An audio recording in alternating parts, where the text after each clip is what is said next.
Welcome back to Lore at Night. I'm always curious to hear where in the world you're listening from, so comment that down below.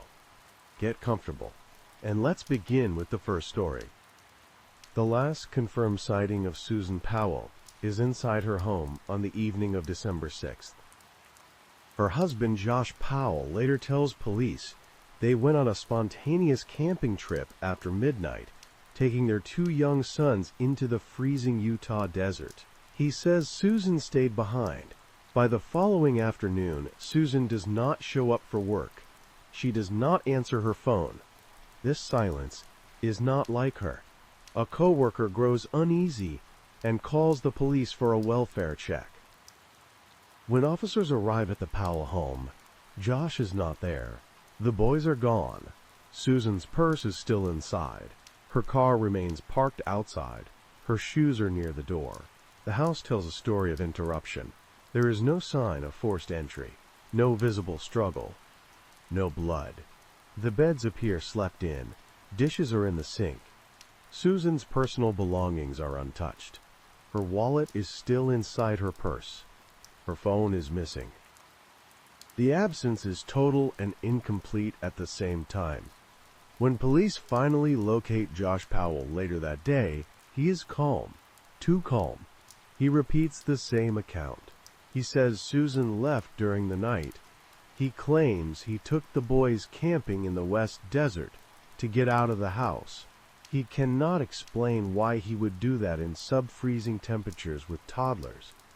He cannot explain why Susan would vanish without telling anyone. He insists she simply walked away. Investigators immediately sense something is wrong. The camping trip becomes the first crack in Josh Powell's story. Officers search the West Desert, where he claims to have gone. They find no campsite, no footprints, no fire pit, no evidence that anyone had been there at all. The more Josh talks, the less his story holds together. He says Susan was depressed, that she was unhappy in the marriage, that she might have run away. But Susan's friends say the opposite. She had concerns, yes, but she was planning, saving money, looking toward the future. Most importantly, she would never leave her children behind. As police dig deeper, they uncover something Susan left behind herself. Susan kept a private journal. In it, she wrote about fear. She wrote about her marriage unraveling, about Josh's controlling behavior, about arguments that escalated into something darker. She documented her worries with the clarity of someone trying to protect herself in case she could not speak later. One entry stands out. She writes that if anything happens to her, Josh should be considered a suspect. This is not speculation. This is Susan Powell, in her own words, anticipating danger. Police begin treating the case as a missing person investigation with suspicious circumstances. Josh Powell becomes the primary focus, though not officially named a suspect. There is no body, no crime scene, no physical proof of violence, only absence. As detectives interview Josh again and again, his demeanor never changes. He offers no urgency, no panic, no concern about finding his wife. He does not ask what police are doing to locate her. Instead, he fixates on his own inconvenience, on his job, on how the investigation is affecting him. Then the search widens. Investigators examine Susan's computer, her emails, her finances. They find that Susan had been quietly setting money aside, preparing for independence. They find communications with family expressing fear and doubt. They find no indication she planned to leave her children or her life behind. What they do find is a pattern of control. Josh Powell monitored Susan's movements, restricted her spending, isolated her from friends. Family members later describe him as distant and self-absorbed, prone to resentment and grievance. A man who believed he was wronged by the world. But even this does not yet explain where Susan is. Search teams comb through nearby areas. Volunteers join the effort. Posters appear across Utah. Susan's face becomes familiar, smiling softly from grocery store bulletin boards and news broadcasts. Days turn into weeks. The trail does not lead outward. It circles back inward, toward the house, the marriage, the silence. Then, another disturbing layer emerges. Josh Powell's father, Stephen Powell, enters the picture. Stephen is outspoken, eccentric, and immediately hostile toward Susan. He publicly accuses her of wrongdoing. He inserts himself into the narrative with unsettling intensity. Investigators begin reviewing his behavior, his writings, his fixation on his daughter-in-law. What initially appeared to be a simple missing person case now feels infected with something deeper and stranger. Susan Powell did not vanish into nothing. She vanished into a void created by the people closest to her. And as investigators begin to examine the family itself, they realize the answers they are looking for may not be hidden in the desert, or in the snow, or in some distant location.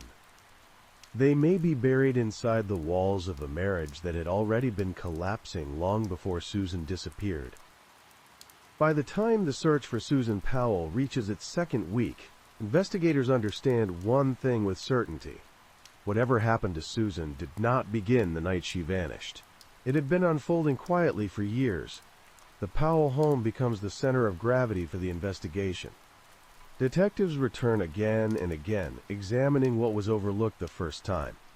They photograph every room. They log every object. They map the layout of a house that now feels less like a residence and more like a container for secrets. Nothing screams violence. That absence is unsettling. Police bring in cadaver dogs. The dogs alert to areas inside the home, including the couch. The alerts are not definitive proof, but they deepen concern. Something about the house does not sit right. Josh Powell dismisses it all. He remains unwavering in his account. Susan left. He took the boys camping. End of story. But his behavior outside the interview room tells a different story. Rather than searching for his wife, Josh focuses on logistics. He asks about insurance policies. He pressures Susan's employer regarding her benefits. He moves items out of the house. He rents a moving truck. He talks about relocating. Investigators notice how quickly he is trying to reset his life. Susan's family, meanwhile, is doing the opposite. They refuse to let her disappear quietly. Her parents, Chuck and Judy Cox, speak to the media, pleading for information. They emphasize who Susan was: a mother, a planner, a woman who would never abandon her children. They also point the spotlight back where police are already looking, at Josh. The boys, Charlie and Braden, are too young to give clear statements, but what they say chills investigators.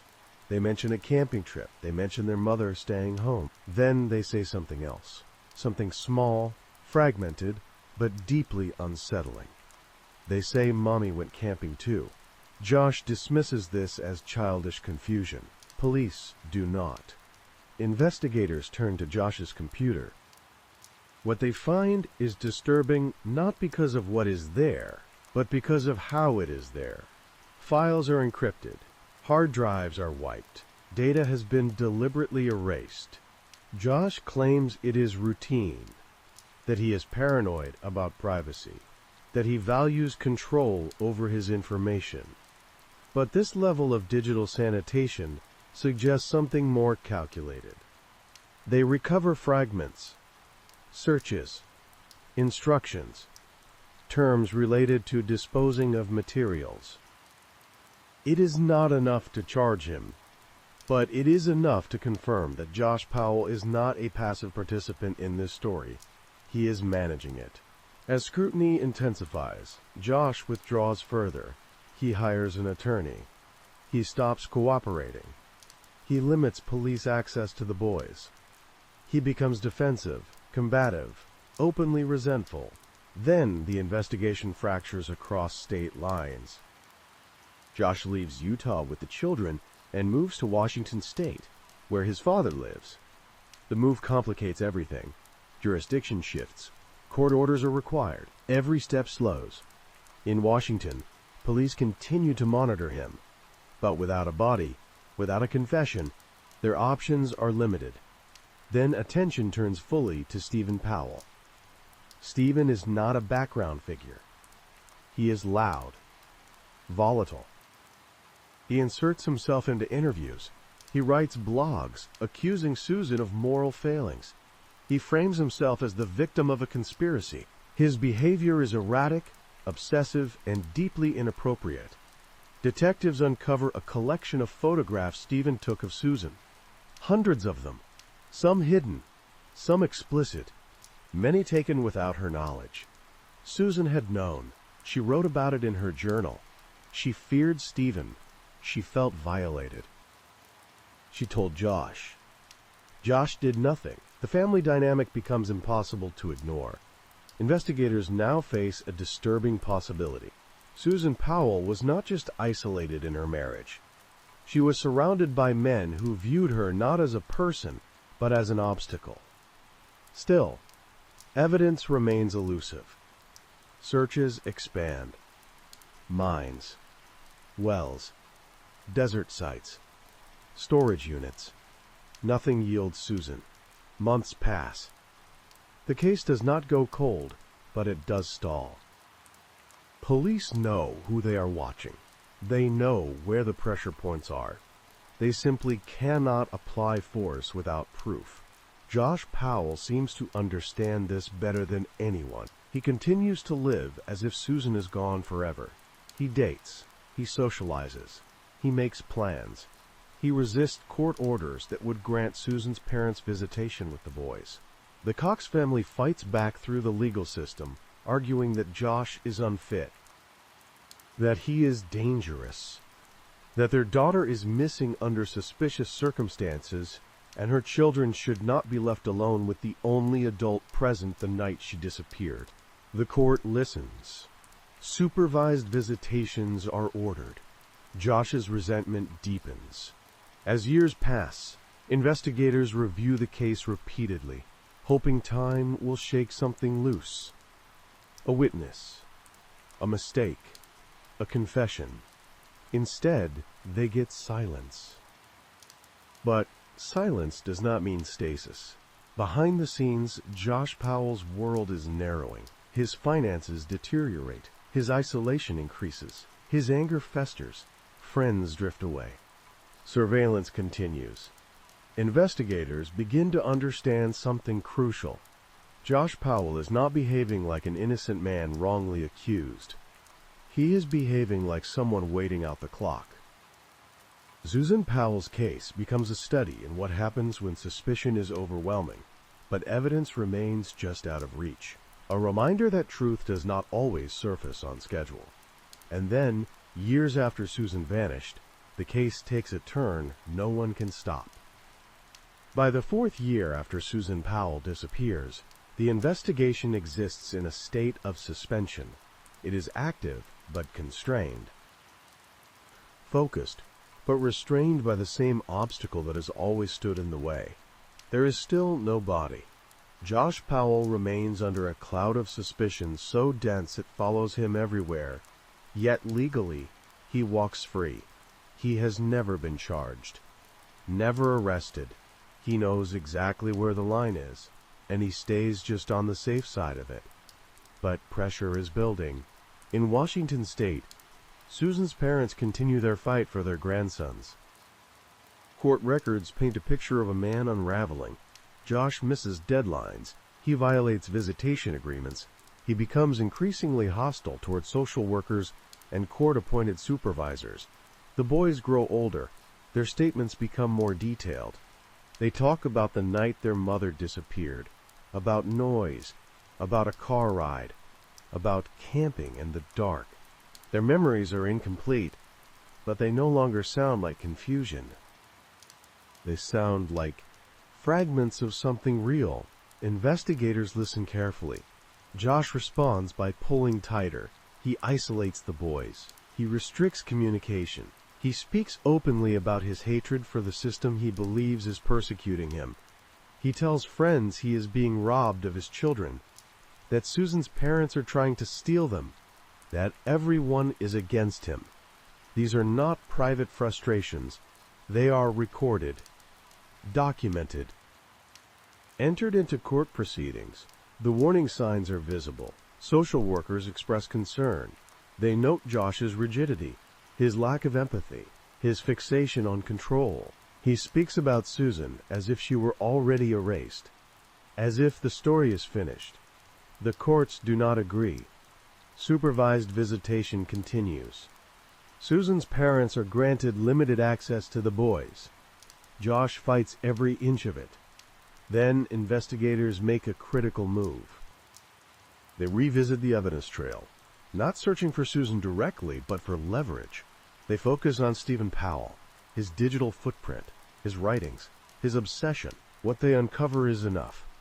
Stephen Powell is arrested on unrelated charges involving voyeurism and child pornography. He is convicted and sentenced to prison. His credibility collapses. His role in the larger narrative shifts from disturbing side character to potential accomplice, or at the very least, a corrosive influence. Josh reacts with fury. He blames Susan's family, the courts, the police. He does not reflect. He does not soften. His anger hardens into something brittle and dangerous. Those around him notice the change. Friends describe him as paranoid, desperate, consumed by grievance. He speaks in absolutes. He frames himself as the victim of a grand injustice. He talks about losing everything. The boys remain the one thing he believes he still owns. In early 2012, the court orders a psychological evaluation. The results are deeply concerning. Josh is described as narcissistic, emotionally detached, and lacking insight into his behavior. He shows no remorse, no concern for how his actions affect his children. The court does not remove the boys from his custody completely, but restrictions tighten. Supervised visits only. For Josh Powell, this is not a warning. It is a final insult. On February 5th, a social worker arrives at Josh's rented home in Graham, Washington, to supervise a scheduled visit. The boys run inside ahead of her. Josh follows them in. Then he slams the door. What happens next unfolds in seconds, but the consequences will echo for years. The social worker hears shouting, then an explosion. Flames tear through the house. Neighbors call emergency services. Firefighters arrive to a scene already consumed. Josh Powell is dead. So are his two sons. The fire is ruled a murder-suicide. The case that had revolved for years around absence is suddenly overwhelmed by finality. Investigators now face a brutal truth. The man they had watched, constrained by law, had crossed the last line they feared he would. And with his death, the possibility of extracting a confession vanishes forever. But the investigation does not end. In the aftermath, detectives return once more to the evidence, to the journals, to the statements, to the timeline. Freed from the need to preserve Josh Powell's rights, they reassess everything. They reach a conclusion that had long hovered unspoken. Susan Powell did not walk away. She was killed. And Josh Powell was responsible. When the fire at the Graham house is finally extinguished, what remains is ash, silence, and a certainty investigators had never been legally able to claim while Josh Powell was alive. He is gone now. And with him, any incentive to protect a narrative. For the first time, detectives are free to reconstruct the case without restraint, not to prosecute, but to understand. They return to the beginning. December 6th, The Powell home in West Valley City. The hours before midnight. Susan is alive. Her phone activity confirms it. Her routine is intact. The boys are asleep. Nothing outwardly marks the night as different. Then something changes. Investigators believe an argument occurs. Not unusual in the Powell household, but this one escalates beyond control. There is no evidence of prolonged violence. No signs of a struggle throughout the house. That absence becomes instructive. The conclusion is stark. Susan is likely killed quickly, possibly while lying down, possibly by suffocation, a method that leaves little trace, a method consistent with the lack of blood, the cadaver dog alerts, and the abruptness of her disappearance. The couch becomes significant again. Josh's version of events fractures completely under scrutiny. His spontaneous camping trip now reads not as impulsive, but as logistical cover. He leaves after midnight with the boys, knowing no one will question a father traveling with his children. He drives into the West Desert, not to camp, but to buy time. Time to think, time to decide, time to dispose. Investigators believe Susan's body is moved during this window, possibly multiple times. Josh was familiar with remote terrain. He had previously worked in environments that required planning and isolation. He knew how to avoid detection. He had already erased digital trails. And then he returns. By morning, Susan is gone. Her car remains. Her purse remains. Her life has been surgically removed. In the days that follow, Josh does not search for her because he knows where she is not. As years pass, every piece of Susan's own documentation rises in importance. Her journals, her emails, her contingency plans. They form a record of premeditated fear. She knew her marriage was dangerous. She wrote that if she died, it would not be an accident. Investigators now interpret her writings not as paranoia, but as foresight. Josh's behavior after her disappearance aligns with this reconstruction. The lack of grief, the focus on finances, the attempts to relocate, the erasure of data, the calculated silence. Even his father's role becomes clearer in retrospect, not as the perpetrator, but as an enabling presence. A man whose obsession with Susan created an environment where her safety was secondary to control and entitlement. Josh never confesses. Not once.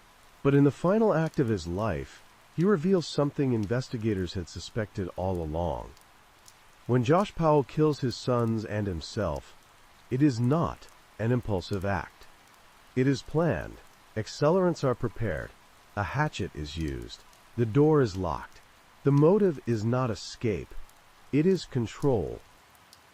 If he cannot own the narrative, he will erase it. If he cannot keep his children, no one will. For investigators, this becomes the final confirmation. This is not the behavior of an innocent man destroyed by suspicion. It is the behavior of a man who has always believed that other people exist to serve his will. Susan Powell's body is never found. But the case reaches its conclusion not through physical remains, but through convergence. Every path leads back to the same place, the same person, the same night. Law enforcement officially names Josh Powell as the person responsible for Susan Powell's murder. The mystery resolves not with discovery, but with exposure. Susan Powell did not disappear. She was taken from her life by the person closest to her. And though the law never placed handcuffs on Josh Powell, the truth ultimately closed in around him, leaving no ambiguity behind. This is not a story of an unsolved crime. It is a story of a crime whose answer was always visible, waiting for the moment when it could finally be spoken aloud. Now, let's get into story number 2. On a warm spring evening in West Memphis, Arkansas, 3 8-year-old boys vanished into the fading light. By nightfall, bicycles lay abandoned. By morning, the woods were silent. And by the next day, a narrow stretch of muddy creek known as Robin Hood Hills, would become the center of a case that would fracture a town and haunt the American justice system for decades. This story does not begin with a suspect. It begins with fear. West Memphis in 1993 was a working-class city pressed against the Mississippi River, shaped by factories, trailer parks, and churches that stood as moral anchors. It was a place where everyone noticed who belonged and who did not. Difference stood out. Rumors traveled fast. And when something terrible happened, explanations were expected quickly. On the afternoon of May 5th, 3 friends left their homes to ride their bikes. Stevie Branch, Michael Moore, Christopher Byers. They headed toward a wooded drainage area just beyond a residential neighborhood, a place where children often played and adults rarely watched closely. They never came home. At first, the disappearances were treated as what they often are: lost kids, a late return, a misunderstanding. Families searched. Neighbors joined in. As darkness fell, police were notified. By midnight, the concern hardened into dread. Search teams moved through streets and yards. Names were shouted into the dark. Flashlights swept fields and ditches. Hours passed with no sign of the boys. The next morning, attention turned to Robin Hood Hills. The area was deceptive. From the road, it looked like nothing more than scrubby woods and shallow water. But inside, the terrain dropped into a muddy drainage ditch, thick with vines, roots, and debris. Water stood dark and still. Sound did not travel well. Just before noon, a searcher spotted something pale beneath the surface. It was a shoe. Soon after, bodies were discovered submerged in the creek, tangled in undergrowth, held down by mud and sticks. The boys were naked. Their clothes were found separately, bundled and discarded in the water. Their bodies showed signs of extreme violence. West Memphis crossed an invisible line that day. The missing children became murder victims, and the search for understanding began immediately. Police secured the scene. Detectives tried to piece together what little physical evidence the muddy environment had preserved. The water had erased much. The woods concealed more than they revealed. There were no clear footprints, no murder weapon, no eyewitnesses who had seen what happened inside the trees. But there was something else: the way the crime felt. The brutality struck officers as excessive. The condition of the bodies suggested restraint. Injuries were severe. To many investigators, it did not look random. It looked intentional, ritualistic, some would later say. That word carried weight in 1993. Across the United States, fear of satanic cults was still alive. Media stories, church sermons, and police training materials warned of hidden networks performing violent ceremonies. Though evidence for such crimes was scarce, the belief itself was powerful, and in West Memphis, that belief quickly shaped the lens through which the murders were viewed. Within hours, speculation filled the void left by missing answers. Who would do this? Why would someone do this? What kind of person could do this? The investigation needed a direction. Police began canvassing the neighborhood. They spoke to parents, children, anyone who might have seen something unusual. One name surfaced early, not because of evidence, but because of reputation: Damien Echols. He was 18 years old. He dressed in black. He listened to heavy metal music. He wrote poetry about death. He had a history of mental health treatment. In a town where conformity offered safety, Damien stood apart. Officers knew him. So did many residents. He had been questioned in past minor incidents. He talked openly about dark subjects. He did not hide his interests. And in the atmosphere now gripping West Memphis, that visibility mattered. Police brought him in for questioning the night of the murders. The interview was long. Damien denied involvement. He answered questions, he offered details about his whereabouts, but inconsistencies were noted. His behavior was described as unusual. His affect was scrutinized. His words were measured not just for content but for tone. He was released, but his name did not disappear. As the days passed, pressure mounted. The town wanted arrests. Parents were afraid. The murders of 3 children had shaken any sense of normalcy. Police leadership faced intense scrutiny, and without forensic clarity, the investigation leaned increasingly on psychology and assumption.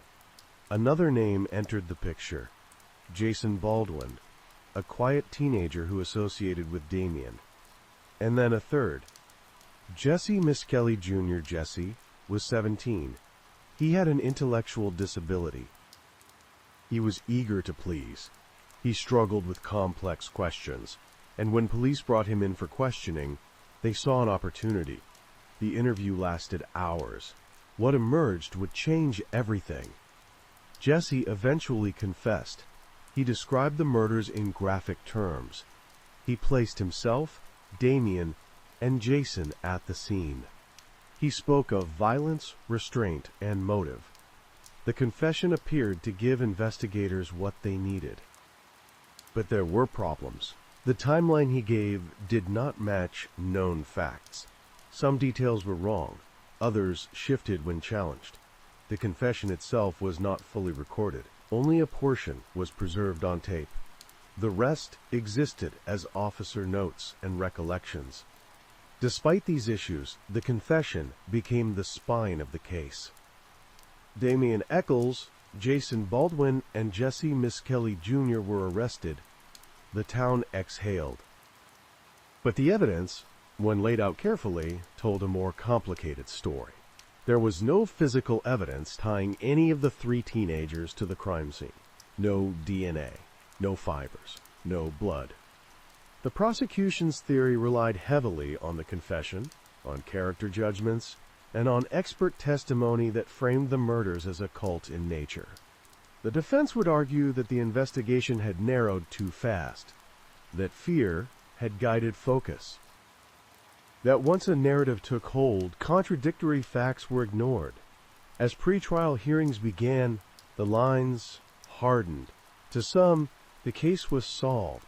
The killers were caught. Order would return. To others, something felt wrong.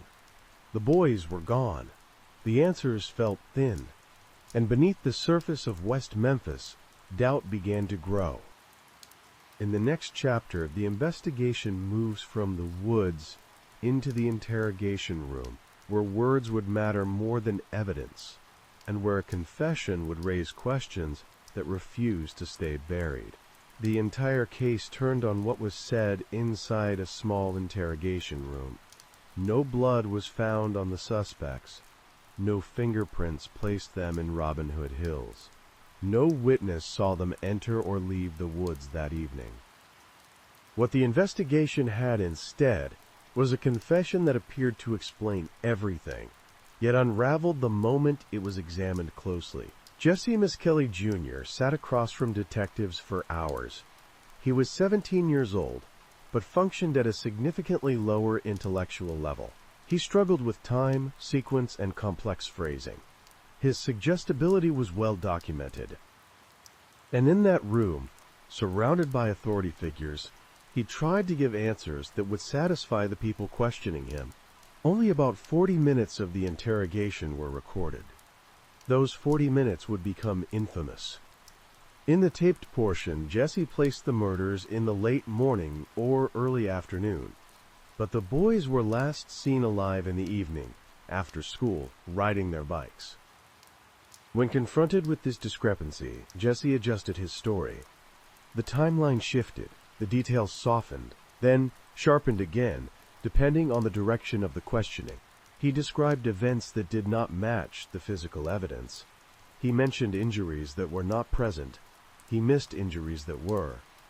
At times, Detectives supplied corrections. At other times, they prompted him forward. Yet the confession was treated as reliable. Investigators believed they were hearing truth filtered through limitation, that inconsistencies could be explained by stress, fear, or confusion. They believed the core of the story remained intact, but the core depended on belief. Jesse recanted almost immediately.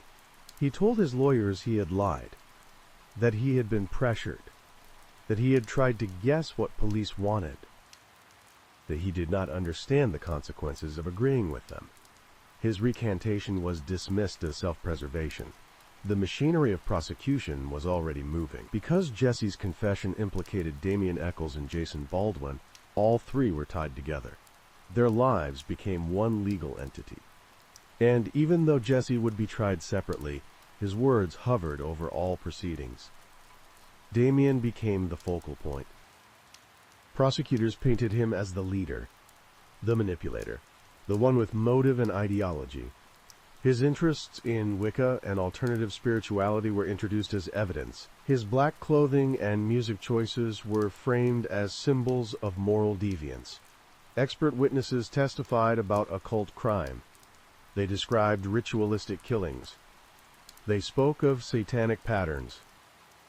They interpreted wounds through a symbolic lens, despite the absence of any physical markers linking the crime to organized ritual behavior. For the jury, the narrative was powerful. 3 boys killed, 3 teenagers accused. A story that explained the violence by placing it within a larger cosmic struggle between good and evil. But beneath the story, the evidence remained thin. Jason Baldwin's role was particularly unclear. He was described as present, yet passive. There was no confession from him, no physical evidence. His guilt was inferred through association. The defense attempted to counter the prosecution's framing. They challenged the reliability of Jesse's confession. They questioned the qualifications of occult experts. They pointed to the lack of forensic connection. But resources were limited. Time was short. And public opinion had already formed. The trials unfolded under intense scrutiny. Jesse Misskelley Jr. was tried first. His confession dominated the courtroom. Jurors heard the tape. They saw a young man struggle to articulate events. They were told to view inconsistencies as signs of intellectual limitation, not deception. He was convicted of first-degree murder and 2 counts of second-degree murder. He was sentenced to life plus 40 years. Damien Echols and Jason Baldwin were tried together. Damien's demeanor became evidence. His calmness was interpreted as lack of remorse. His emotional flatness was seen as disturbing. His intelligence was reframed as manipulation. The prosecution emphasized motive where evidence lacked. They argued that belief itself was dangerous, that ideas could kill. The defense struggled to dismantle a narrative built on fear. After deliberation, the jury returned its verdict. Jason Baldwin was convicted of first-degree murder and sentenced to life in prison without parole. Damien Echols was convicted of capital murder. He was sentenced to death. The town believed justice had been served. But outside the courtroom, questions multiplied. Journalists began reviewing transcripts. Legal experts examined the confession. Forensic scientists looked again at the evidence from Robin Hood Hills, and what they found did not align with certainty. Fibers collected from the crime scene did not match the defendants. DNA evidence, though limited by the technology of the time, did not connect them to the murders. Some fibers were consistent with materials from the victims, homes. The medical evidence also raised doubts. Some injuries initially described as knife wounds were later reconsidered as post-mortem animal predation.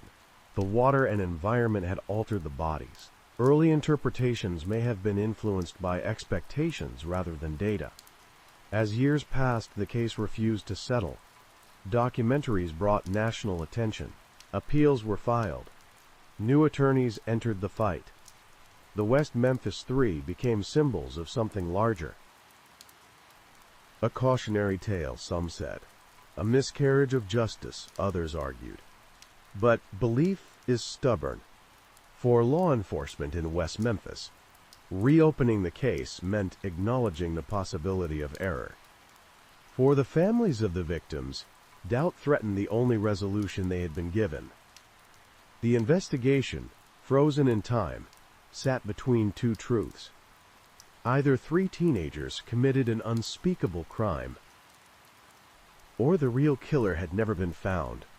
As new DNA testing methods emerged, evidence long stored in boxes was re-examined. Hair samples, fibers.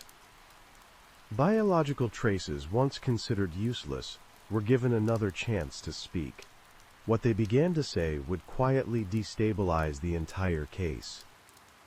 In the next chapter, the investigation reopens under the weight of science, and the story moves closer to a truth that no one in West Memphis was prepared to face. Years passed, but the evidence waited. It sat sealed in storage.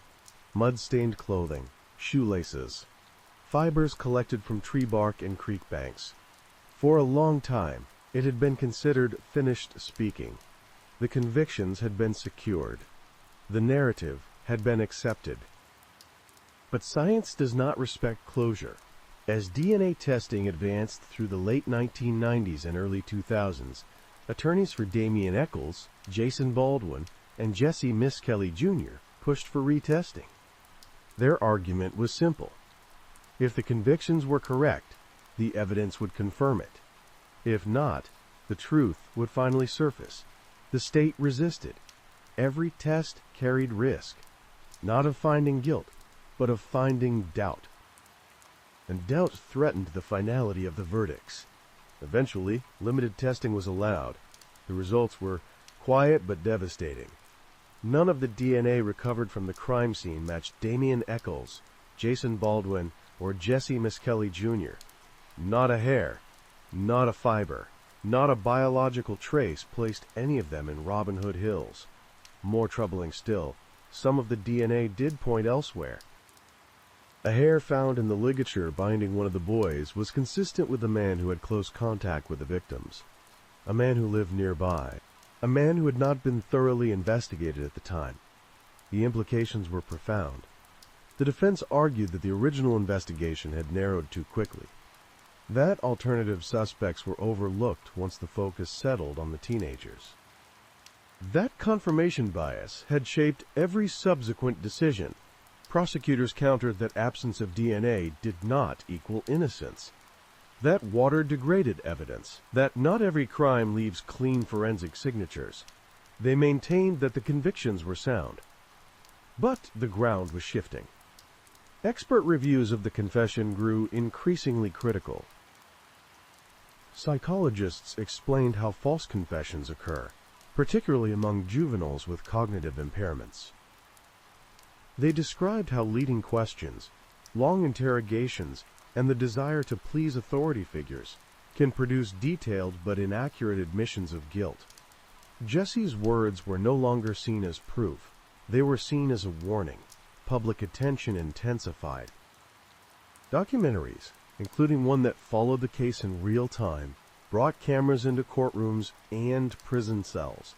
Viewers watched Damien on death row, his voice calm, his demeanor unchanged.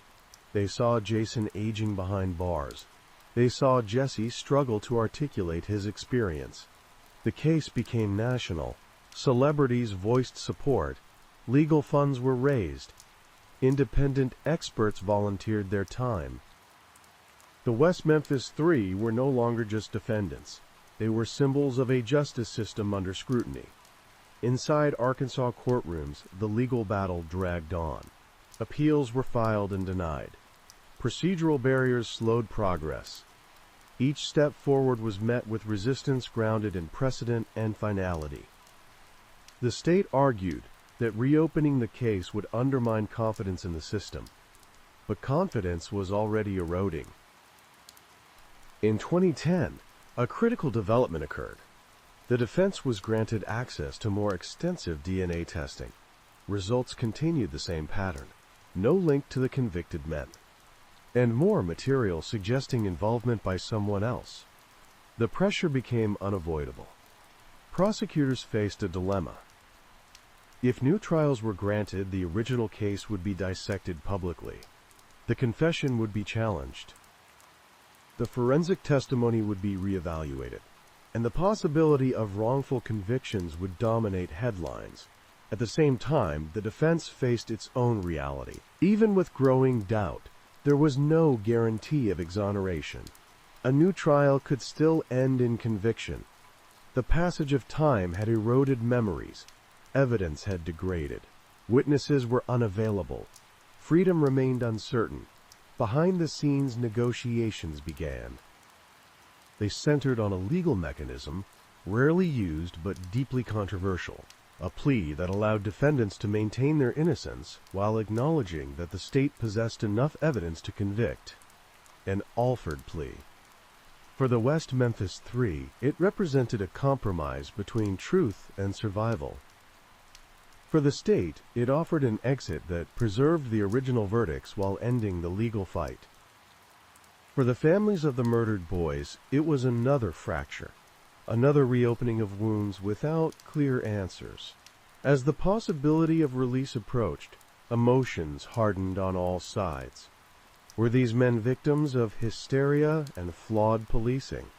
Or were they guilty individuals benefiting from doubt and time? The investigation, once thought resolved, now stood exposed. Not as a clean pursuit of justice, but as a collision of fear, belief, and institutional inertia. In August of 2011, the courtroom filled once again. Damien Echols, Jason Baldwin, Jesse Misskelley Jr. They stood older, changed, marked by years inside concrete walls. The question before the court was not who killed the boys. It was whether the state was willing to risk learning the answer. On an August morning in 2011, 3 men walked into a courtroom in Arkansas carrying the weight of 18 years. They did not come to proclaim innocence. They did not come to accuse the state. They came to make a choice that would end a battle, not resolve it. Damien Echols had spent nearly half his life on death row. Jason Baldwin had entered prison as a teenager and emerged as a man in his 30s. Jesse Misskelley Jr. had lived most of his adult life behind bars, defined by a confession he said was never true. Now the state of Arkansas was offering a door. The Alford plea is a legal paradox. It allows a defendant to assert innocence while accepting a conviction, acknowledging that a jury could find guilt based on the evidence presented. It closes the case without reopening it. It frees the prisoner without declaring them wrongfully convicted. For prosecutors, it avoided the risk of a new trial that could expose the original investigation to devastating scrutiny. For the defense, it meant freedom now, not the possibility of freedom later. For the families of Stevie Branch, Michael Moore, and Christopher Byers, it meant the ground shifting again beneath their feet. In the courtroom, the plea was read aloud. Each man stood and answered in turn. They acknowledged the plea. They accepted the sentence of time served. They maintained their innocence. The judge accepted the agreement. Just like that, the legal system released its hold. Damien Echols walked out of prison a free man hours later. Jason Baldwin followed. Jesse Misskelley Jr. stepped into a world that had moved on without him. Cameras captured the moment. Supporters celebrated. Critics recoiled. Headlines declared the West Memphis Three free, but not exonerated. And the question that had always mattered most remained unanswered. Who killed the boys? The Alford plea did not identify a murderer. It did not correct the record. It did not name a culprit. It froze the case in a permanent state of ambiguity. But what it did expose was something else. The investigation itself. The reliance on a confession extracted from a vulnerable teenager. The absence of physical evidence. The use of cultural fear as motive. The narrowing of focus so early that alternative suspects faded into the background. In court filings and expert analyses, the original case against the three teenagers was dismantled piece by piece, not replaced with a new theory, but revealed as structurally unsound. This was not the exposure of a hidden killer in handcuffs.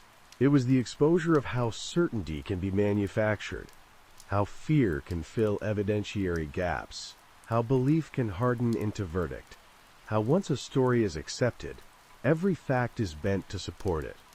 The criminal in this case was never formally unmasked, but the process that condemned three teenagers was. Robin Hood Hills remains unchanged. The creek still runs shallow and dark. The woods still swallows sound. There is no marker that explains what happened there, only the memory of three boys whose lives ended without justice finding a clear path. For some, the West Memphis Three are innocent men who survived a moral panic. For others, they are guilty individuals who walked free. And for the justice system, the case stands as a permanent scar. A reminder that solving a crime is not the same as understanding it, and that closing a case does not mean the truth has been found. On paper, the murders are resolved. In reality, they are not. Because the most unsettling outcome of all is this. After decades of investigation, appeals, science, and scrutiny, the state never proved who committed the crime. It only proved how easily the wrong answer can feel like the right one. The boys are still gone. And the truth, like the water in Robin Hood Hills, remains dark, still, and unresolved.